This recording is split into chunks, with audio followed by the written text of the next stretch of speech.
Well, Don, you can explain it because you were the pioneer. You were here in September of '65. I came in January you arrived of close '66. enough. Yeah. So when I arrived here at the University of Dallas as a freshman, again, we attended class with university students, lay students. I think there were only 27, 28 of us, with Monsignor Pichard included, in that first class at the university. That we were freshmen, sophomores, and juniors. And it was a small group. We were all friends with each other. And it was just a splendid way to begin one's education, especially when you're 18 years old. And Bishop Gorman's vision, I think, proved true. It was best for us to attend classes not sequestered off by ourselves somewhere, but with the very people that we were going to serve, the very people who would collaborate with us in running churches and running schools. So it was an unprecedented move on the part of Bishop Gorman, and it was the right move. And I'm still thankful for his vision, and it influenced me greatly even on today. Really, I mean, that was part of the genius of Bishop Gorman, was putting the seminary on campus so that the seminarians, went to class with their peers and, had a lot of interactions with the students on campus. When it was smallish and you all knew each other and you knew the faculty, it was a wonderful family sort of experience, which I treasure. Yeah, and we had a chapel. The university chapel did. was very small back in those days, and we were very close to it. So we had masses there, and we had morning prayer and all that. Yeah, it was a family, a good community spirit. So we were the beneficiaries of people of vision, primarily Bishop Gorman, but all these other people at the university, these other people at the first generation at the seminary. They were highly intelligent, and they knew how to educate students and seminarians, and I benefited greatly from their wisdom.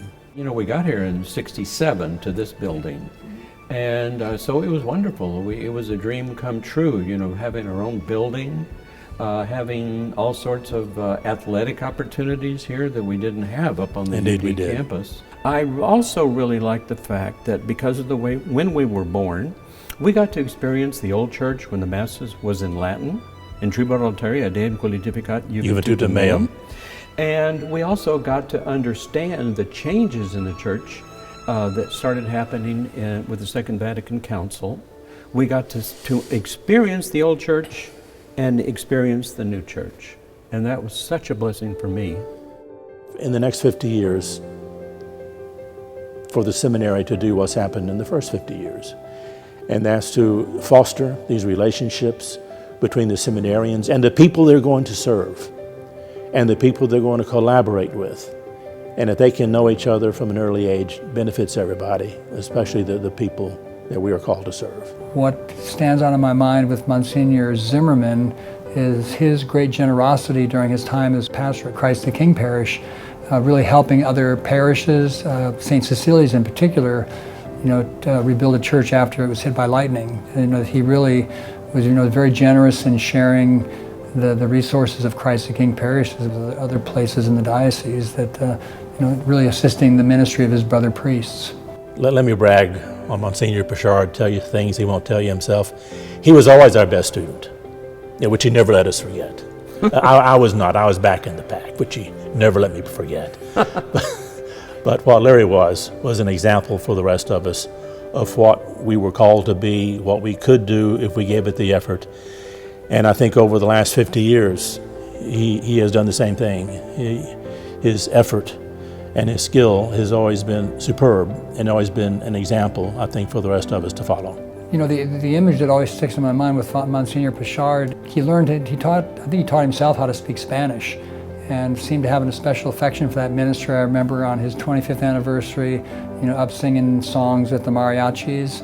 The Holy Trinity opened me up to have confidence in myself and desire, as Pope Francis calls us priests, having the smell of the sheep on our hands. It's great to have the opportunity to honor you on the 50th anniversary of your priestly ordination.